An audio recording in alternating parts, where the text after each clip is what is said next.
history, it is that power corrupts, and absolute power corrupts absolutely. This is Aaron Russo, a filmmaker and former politician.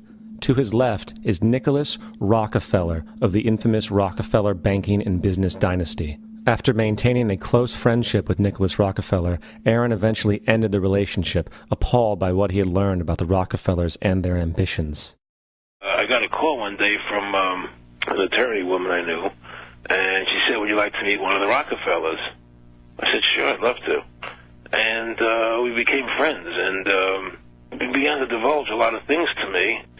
So he said to me one night, he said that there's going to be an event there, and out of that event, you're going to see we're going to go into Afghanistan, so we can run pipelines from the Caspian Sea. We're going to go into Iraq to take the oil and establish a base in the Middle East, and we're going to go into Venezuela and try and get rid of Chavez. And the first two they've accomplished. Chavez they didn't accomplish. And he said you're going to see guys going into caves looking for looking for people that they're never going to find.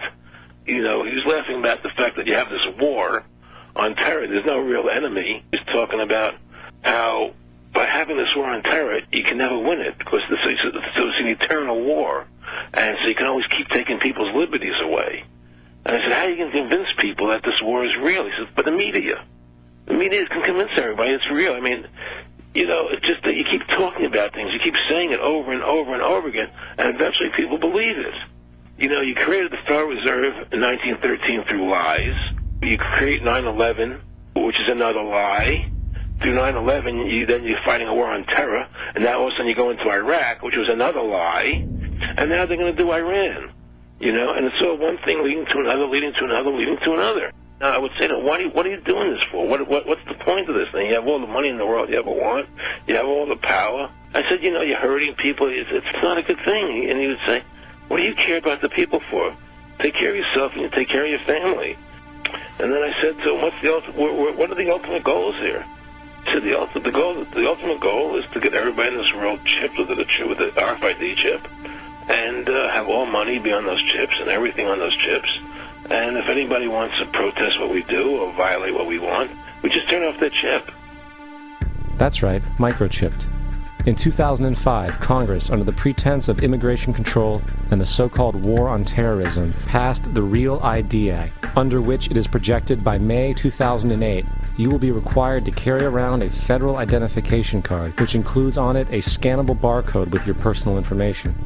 However, this barcode is only an intermediary step before the card is equipped with a VeriChip RFID tracking module, which will use radio frequencies to track your every move on the planet. If this sounds foreign to you, please note that the RFID tracking chip is already in all new American passports. And the final step is the implanted chip, which many people have already been manipulated into accepting under different pretenses. We have a Florida family who are really pioneers in a brave new world. They have volunteered to be the first ever to have microchip identification devices implanted into their body. After 9/11, I was really concerned with the security of my family. I wouldn't mind having something planted permanently in my arm that would identify me.